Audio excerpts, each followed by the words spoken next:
حضرت جلال الدین رومی بڑی شخصیت ہیں. ان کے پاس شام کو خادم حاضر ہوتا تھا تو آپ پوچھتے تھے کہ آج ہمارے لنگر میں کچھ باقی ہے, کچھ رہ گیا. یہ ان کی سیرت میں ہے. تو اگر وہ کہتا ہے جناب کہ کچھ اتنے پیسے یا آٹا یا کوئی چیز بچ گئی ہے, موجود ہے, تو فرماتے مولانا رومی غمگین ہو جاتے, کہتے کہ آج میرے گھر سے شداد اور فرعون کے گھر کی بو آ رہی ہے. یہ مال کیوں بچا؟ عرض کرتے حضور کوئی مانگنے والا آیا ہی نہیں, کوئی مستحق آیا ہی نہیں, تو چیز بچ کر رہ گئی ہے, اب ہم کیا کر سکتے ہیں؟ فرماتے کہ نہیں, نمرود اور حامان کے گھر کی مجھے بو آ رہی ہے, یہ کیوں بچا؟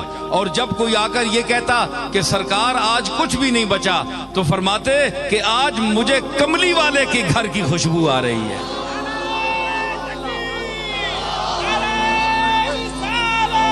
تو مجھے کہاں کی؟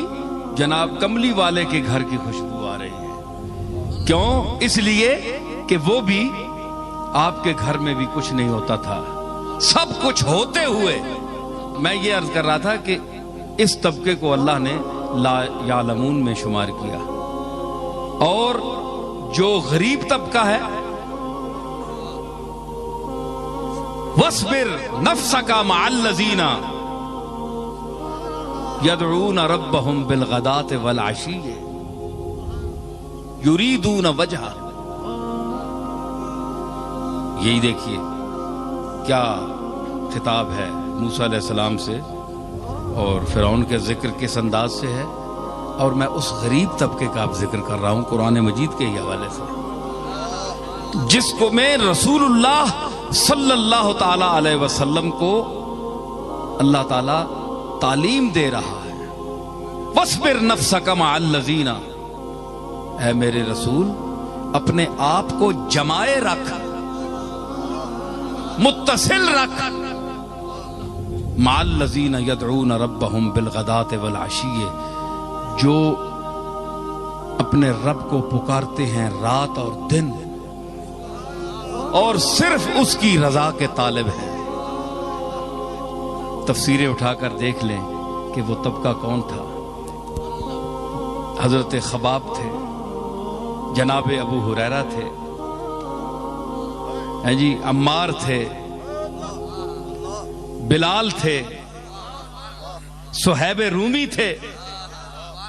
یہ وہ طبقہ تھا جو غریب ترین حلقہ صحابہ تھا, جن کے پاس نہ کوئی کھانے کی روٹی تھی.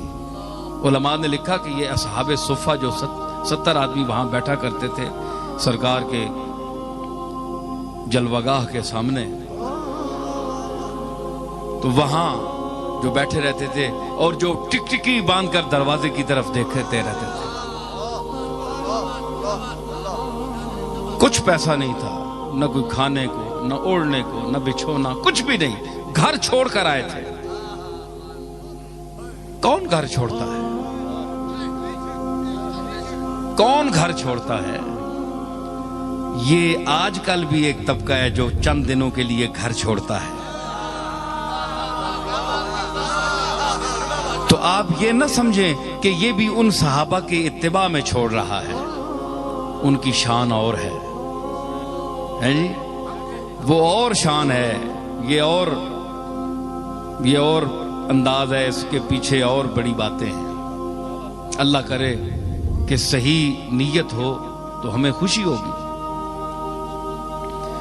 لیکن ان کو دیکھیے کہ جو گھر چھوڑ کر کملی والے کے دروازے پر بیٹھے, حضور نے ان کو کیوں منع نہیں کیا؟ میں یہاں ایک بات کرتا ہوں بھائی, ادھر دیکھو مجھے, میں اب جانے والا ہوں, جا رہا ہوں میں. حضور نے انہیں کیوں منع نہیں کیا؟ اپنا گھر چھوڑا, اپنے بال بچے چھوڑ دیے, میرے دروازے پر کیوں بیٹھے ہو؟ جاؤ اپنے گھر. کوئی حدیث مجھے بتائیں کہ سرکار نے ان کو اٹھایا ہو. نہیں اٹھایا, بیٹھے رہے ساری عمر ہے جی. انہوں نے بھی کہا ہے جی کہ ہم اٹھنے والے نہیں ہیں. لا بٹھایا تیرے کوچے میں خدا نے ہم کو لا بٹھایا، تیرے کوچے میں خدا نے ہم کو لا بٹھایا، تیرے کوچے میں خدا نے ہم کو، نہ اٹھیں حشر بھی آئے جو اٹھانے ہم کو، نہ اٹھیں حشر بھی آئے جو اٹھانے، ہم نہیں اٹھنے والے۔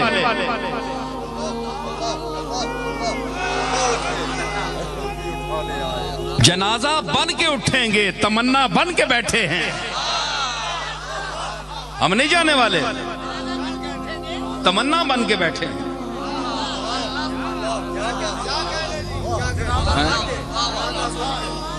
تو حضور نے ان کو اٹھایا نہیں، جاؤ اپنے گھر بار جاؤ، سنبھالو بچوں کو دیکھو۔ آج جو کہتے ہیں تم جالی کے سامنے کیوں کھڑے ہوتے ہو؟ حضور ناپسند کرتے ہیں، وہاں اوپر آیت لکھی ہوئی ہے لا ترفعوا اصواتکم فوق صوت النبی، حالانکہ یہ بات نہیں ہے کہ کوئی وہاں کوئی گستاخی کے لیے اونچی آواز کرتا ہے۔ ہر آواز کا اونچا ہونا تو گستاخی نہیں ہے، تو جو تو تم گلے پھاڑ پھاڑ کر اللہ سے مانگتے ہو تو یہ اللہ کی گستاخی ہے؟ اللہ بڑا ہے کہ رسول بڑا ہے؟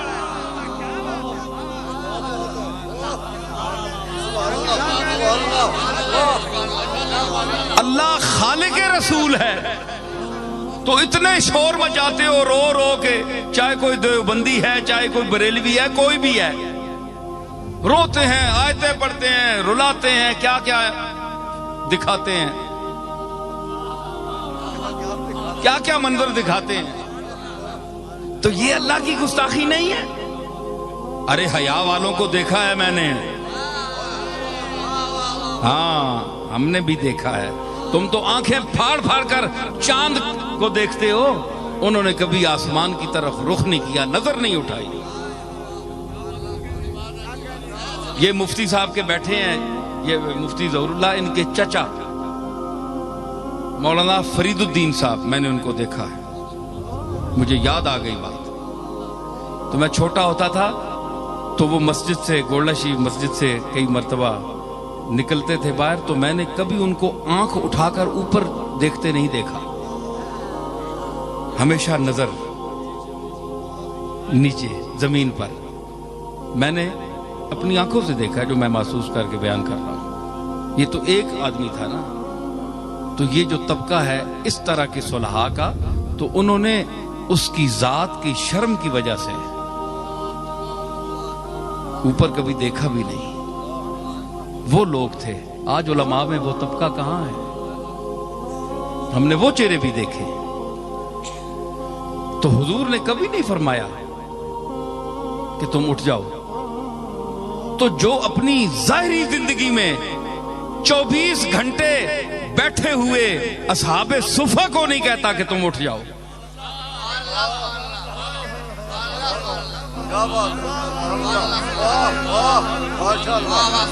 تو آج جالی کے سامنے جو فقیر بن کر اس کی جالی کے سامنے اپنے دامن پھیلا کر کھڑے ہوتے ہیں، کیا آپ یہ توقع کوئی کر سکتا ہے جس کا دماغ حاضر ہو، جو عقل مند ہو، جو چبل نہ ہو؟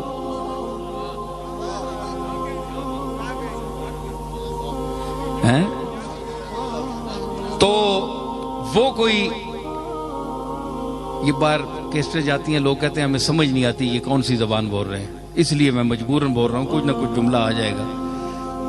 تو وہ جس وقت پھر ذرا شباب پہ آتا ہے نا مسئلہ، تو پھر نکل جاتے ہیں جملے۔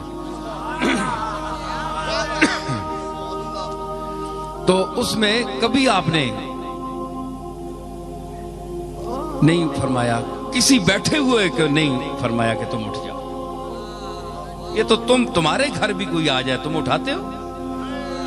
جو اعتراض کرتا ہے وہ گھر سے کسی آئے کو اٹھاتا ہے یا دروازہ بند کرتا ہے یا کہتا ہے جاؤ دفع ہو جاؤ نکل جاؤ؟ تم اتنے تمیز والے ہو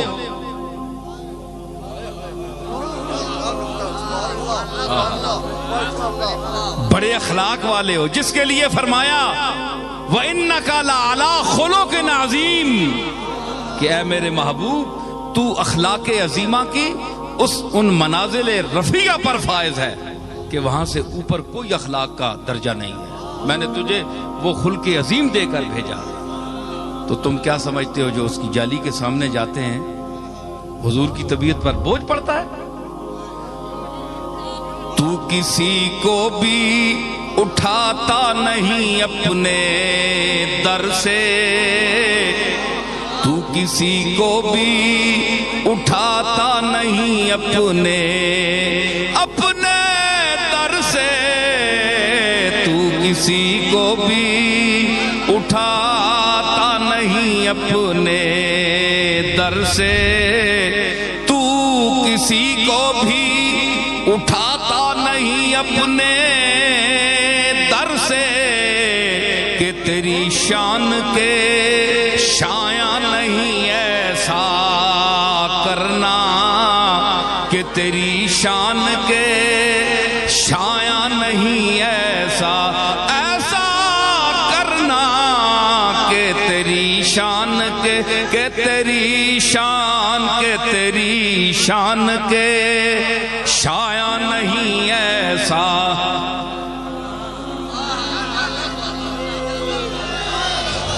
یہ تیرا کام ہے اے آمنہ کے در یتیم، یہ تیرا کام ہے اے آمنہ کے در یتیم، ساری امت کی شفاعت تنہا کرنا، ساری امت کی شفاعت تنہا کرنا،